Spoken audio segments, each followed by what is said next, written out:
can a leader be curious? That suggests a vulnerability, doesn't it? If a leader is being curious, does that mean that they don't know everything? But then if we get to a point of thinking, well, does anybody know everything? No. So even a good leader is someone that actually enables people to find their way through their own curiosity. Welcome to the Lifestyle First podcast, discussing lifestyle medicine and making self-care as easy as 1, 2, 3. And now your host, lifestyle medicine physician and coach, Dr. Alka Patel. Hi, hey, and hello, and welcome to Series 10. Yes, it is Series 10, and this is episode 1 of the Lifestyle First podcast. And it's a brand new series, which means I get to have some fabulous conversations, and I've got lots lined up for you all this season. So we're here kicking off with L for Life's Purpose. And the one question that we're exploring today is the question, why is curiosity the route to finding your purpose? Now, to help me to answer that, I have with me Melinda Mulcahy, who is a curiosity coach. And it's through curiosity that Melinda says that she has dropped 5 dress sizes, she's overcome depression and panic disorder, dependence and dyslexia, and she's unlocked the 68 benefits. Yes, you heard that right, the 68 benefits of curiosity, one of which includes purpose. So welcome, Melinda. I'm excited to be speaking to you today. Hi, great to be here. Thank you so much for having me. Oh, absolutely. Now, look, you are about to ignite our curiosity about curiosity, aren't you? So why don't we just start with the word itself? I'd love to know what you mean when you talk about curiosity. Well, what I would say, first of all, is that it's a totally misunderstood, misrepresented, and totally overlooked word and superpower that seems to be very omnipresent. It seems to be at the basis of everything we think, feel, and do. And because it's so omnipresent, it's been overlooked. So obviously there are lots of connotations, but I actually believe that it is the engine and fuel that helps us to find what we seek. Say that again for me, because I love that last sentence. Yeah. Well, I like to call it our greatest enabler, basically. So it is the fuel as well as the engine that enables us to seek what we're looking for, basically. Curiosity does need us to ask questions, though, doesn't it? And I'm not sure we like asking questions, more so because there's fear that comes with asking questions, and you can't be curious until you ask questions, of course. There's fear, isn't there, about being judged or being incompetent or not being intelligent enough when we're using this fuel and this engine. What would you say to that? Well, first of all, the questioning is the vehicle. It's what happens before that's particularly interesting. Because we have to have that ignition to be able to ask ourselves a question. So what I'm doing is I take people back into where it actually begins. And where it begins is that initial thought that is ignited in the mind, which usually starts with some kind of interest to know, learn, to feel, to explore or discover something. So it's that initiates the questioning, which is why I say it's both the fuel and the engine, because the questioning is the how, which is what also curiosity is, which is why I also say curiosity is your how. Does that answer that? Yeah, that's so interesting, isn't it? Because we often tend to miss that step. We go straight into that how, and we don't go back to think about what was that trigger. And that's a really interesting bit about the analysis, isn't it? Is what is it that's urging you to actually fulfill that curiosity, to take you into the how? And I certainly know, from a scientific angle, and I'm a lot about the science and a lot about the art, of course, but from a science angle, take us to what's actually happening when we are igniting curiosity, when we've had that trigger and then that urge to feel what comes from that. What's actually going on in our brains? Yeah, well, it's actually ignited in the sort of mid part of the brain, which is your learning part of the brain. And what's really, really interesting is that it actually sparks also dopamine. In fact, there is an intrinsic link between curiosity and dopamine. And so dopamine is then fueling that information seeking. What happens, and I find that this is particularly interesting, you have that ignition, and then we want to try and elongate that process, because what we're all doing now is that if we ask ourselves a question, 9 times out of 10 we Google it, right? And so what happens to those brain chemicals? This is my question, and it's something obviously nobody can yet answer, but there is a definite connection between learning and when you're actually elongating that process of trying to seek the answer. That is when, of course, you are also firing them, because it is also known as a muscle. The curiosity is a muscle, which also then elongates that ability to learn and obviously retain information. And as you do that, you want to actually, you're taking this a little bit further and you want to find out more. And that also increases or ignites things like motivation, passion, to actually seek what it is that you're looking for. But of course, nowadays, we're reducing that muscle. So this is the difficulty that I think that we're going to be finding in years to come, and I think that there is a significant link with obviously health issues, all kinds of health issues, as a result of not using your curiosity. So curiosity also is very much linked to motivation. And using that fuel, which is why I say it's the fuel. Now, when you look at what's going on with when dopamine fires, of course, now they know dopamine is actually as a result of wanting to find information. It's not, originally it was known as the reward chemical, but actually it's the promise of reward, which is what curiosity is, the promise of seeking the reward. Yeah. Dopamine is that desire chemical, isn't it? And Matthias Gruber, he talks about this in his TEDx talk, doesn't he, when he talks about what happened to the brain on curiosity. And it's really interesting you raising Google there, because there is this sense that when you ask a question, and in his talk, his opening question is, what's the only place on earth where trees have square trunks? And certainly, I'm sure everyone listening now, they're immediately thinking square trunks. Now, some of us are probably on our phones trying to Google that answer and get that quick fix of our dopamine.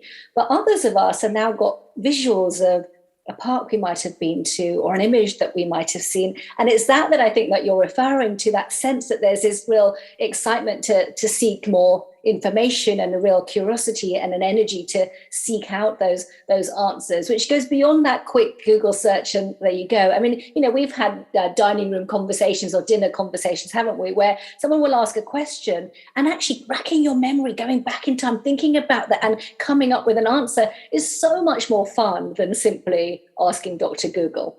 Yeah, definitely it is. And I think, sadly, that's what we're lacking now.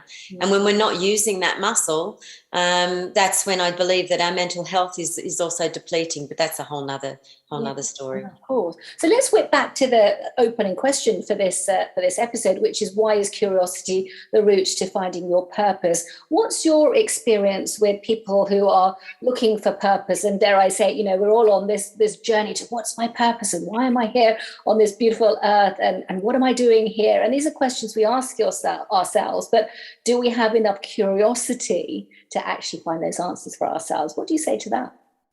Well, curiosity is at the intersection of, you have passion, which is motivation. You have purpose, you have meaning, but you also have creation. So if you were to tap into all of those, you do so through curiosity. Each element produces obviously various different, ways of thinking. But together, if you were to look for purpose, you really do need meaning to find purpose. You need creation to find purpose. You also need a degree of passion. It's also based on, our social environment, because bearing in mind that over 80% of the population are still very much intrinsically linked with their social dictums, what they were brought up to believe, or even probably more than that. So when you add all that into the equation, it becomes a real difficult thing to kind of grasp for a lot of people. So I always really believe it's about going into simplicity, really simply asking one question, one valuable question. And from that, then you can start looking at, okay, well, what is meaning and what is purpose? Because as I say, you can't have purpose without meaning and vice versa. So it's a question of really then asking simple questions. What matters to me? What fires me up? What am I good at? But these are all intrinsically linked with curiosity because, of course, they're questions, and which then take you into various different paths. Now, I believe that passion as I say, you can't have passion without purpose. You can't have purpose without passion, and so forth. But when you look at what purpose actually is, it's kind of like the path that we kind of go on. And that's our purpose is the one that keeps us from some straying off into tangents, because it's where we want to be focusing our attention. And then, how do we actually find that passion is another great question, which also requires a degree of understanding about us, about going into introspecting what we believe, what we think is interesting. So there's so many questions that you can go into. But to give you an example of I think kind of what sums it up for me is that through my sort of story of learning and understanding that I was incredibly dysfunctional, and then working out, okay, what was really going on, and then leading myself down a path of believing that I was starting to get a degree of happiness and I felt really good and I was understanding myself more. But then I got a negative diagnosis. Now, you can't be happy with a negative diagnosis, but you can be curious. And what I found really interesting is about sort of a year before that, I asked myself a really interesting question, which was more to do with looking at the law of attraction. I came across the law of attraction. I started looking at it sort of scientifically, which was part of the whole happiness process. One question that kept coming up for me was, how do I get into superposition? Where all possibilities exist? And that was really, I would ask these questions, these big, big questions, but what I didn't do is put any pressure on myself. And I'll come back to that in a minute. Because when you start to sort of ask these questions, and you only have to ask them in your head very lightly, but the universe hears you. And then you go along your way and you go down all these wonderful routes. And for me, I had the sort of cancer diagnosis and went down that sort of route. And as I was dealing with that and asking more questions and trying to get over, as I say, the panic disorder and all that, which was very difficult at the time. And my friends sort of said to me later on, how did you get through it all? And I said, well, actually, I was just curious. I wanted to know what I could do to improve my situation. Now, that then led me on to curiosity. I thought, well, what is curiosity? What is this? Now, it's only when you start asking these questions, but without a degree of too much weight. Try not to put too much weight on things. That's when you find the answers. So there's a wonderful guy. He's a what is he? Not a physicist, and he's called what's he called? Tyson. Hang on, I wrote it down here. What is he? Neil deGrasse Tyson, astrophysicist. And he says, well, all we need to do really is just lead with curiosity and be so interested to find the answers that's when you find your purpose. And that's what I found. It will reveal itself But what happens is we just put too much pressure. We're finding meaning. We're finding, where's my passion and so forth. But it will reveal itself if you let it, which means letting go, because we all want this control. And if we do just let go and just ask quietly to the universe, what is this? What's going on? That's when things start to reveal itself. So does that kind of, I know it was a sort of off into a messy tangent of lots of questions, but because we're bearing in mind, we're asking questions all the time. We just don't realize it, And what the amazing thing is that the brain is constantly weighing up, rationalizing, this risk and this uncertainty against the rewards all the time. And it's only when we can actually start to begin to understand that whole process, that's when we begin to take control. Thank you. Thank you for sharing that with us, Melinda. Thank you for opening up parts of your own story and your own journey in that. And I think the one thing that you've said that's really put curiosity right on the edge for me is this sense that curiosity opens up the comfort of just not knowing the answer.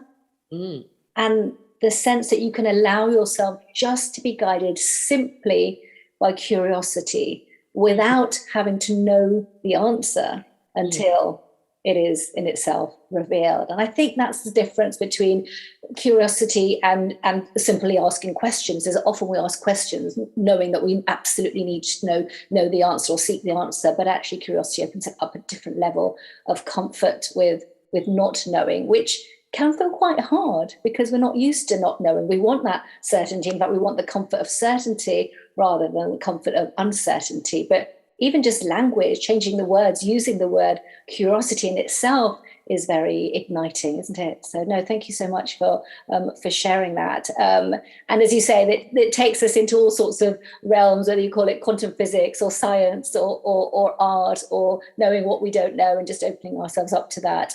As you say, let's start with just knowing that you just want to allow yourself to be curious and open and more aware, which I think probably leads me to my next question is curiosity the same as awareness or mindfulness or those sorts of things, or it's just about being more open? Because there is this sense that, well, what's the difference? Being mindful and being aware and being more curious. What is the difference, and is there one? Because mindfulness we're becoming much, much more familiar with, aren't we? Curiosity, perhaps not quite so yet. Yeah. Well, what I would say is that you can't have mindfulness without curiosity. You can't have emotional intelligence without curiosity. In fact, you pretty much can't have anything without a degree of curiosity, which is why it's so omnipresent and why people have misunderstood it and sort of overlooked it. Because actually there's no real science. When I say no, there's hardly any science that specifically targets looking at curiosity. It's actually as a result of other outcomes that they're looking for. So these scientists create these experiments and sort of go down the route of trying to understand something, but curiosity tends to always be there. You can't have flow without curiosity. You can't have passion without curiosity. You can't have motivation without curiosity. So, and interestingly, you cannot have mindfulness because you can't have awareness. You can't have emotional intelligence without curiosity. And what that means is that this curiosity is where it starts. There's two elements to that. There's first of all intention, and second of all there's curiosity, and both work together. Both work together in terms of, well, what am I intending? What's the purpose? But also, how can I then find this, that, and the other? Or how can I be mindful? So you're always continually asking, but we're just not aware that we do it. And in terms of just going back to what you said previously, there's polarity for everything. There's a flip side for everything. The flip side for curiosity is that people always believe that it's a bad thing. If you go into curiosity, it puts you into that unfamiliarity, which you mentioned, that uncomfortableness. But when you actually embrace it as a vehicle to find what it is that you're looking for, That then triggers a different energy system, which down-regulates your fear hormones and increases your neocortex thinking, which enables you to find the answers. So two completely different energy systems. One actually empowers you, and one obviously puts the stoppers on what you need to do. So it's a case of really helping people to understand that curiosity is a really good thing when you have the correct intention. And those two tend to work together really beautifully. Going back to wanting to be mindful then, or going back to then being sort of, well, what do I need to be aware of? Because at the very start of emotional intelligence, you do have to have that a degree of awareness. What's going on? These are the questions that we ask. Yeah. So we've been talking about curiosity at a very personal level as ourselves, haven't we? But there is this whole spotlight series that I've seen in the Harvard Business Review, which talks about making the business case for curiosity in the workplace, which of course is where so many of us do also spend so much of our time. And there are organizations, aren't there, that have why days and what if days and how might we days, because as you said all along, it's simply by asking these questions that ignite that curiosity and then enable possibilities to be unlocked. So what's your take on curiosity in the business world in terms of really, again, back to purpose? All businesses have a purpose, organizations have a purpose. How can curiosity be used in the sense of creating a purpose for a business or an organization? Well, and it's also really good for leadership. But as I say, there's always negative connotations. So it's about understanding the principle of curiosity and how it actually can work for any business. So to give you an example, can a leader be curious? That suggests a vulnerability, doesn't it? If a leader is being curious, does that mean that they don't know everything? But then if we get to a point of thinking, well, does anybody know everything? No. So even a good leader, and you only need to look at the power of vulnerability there.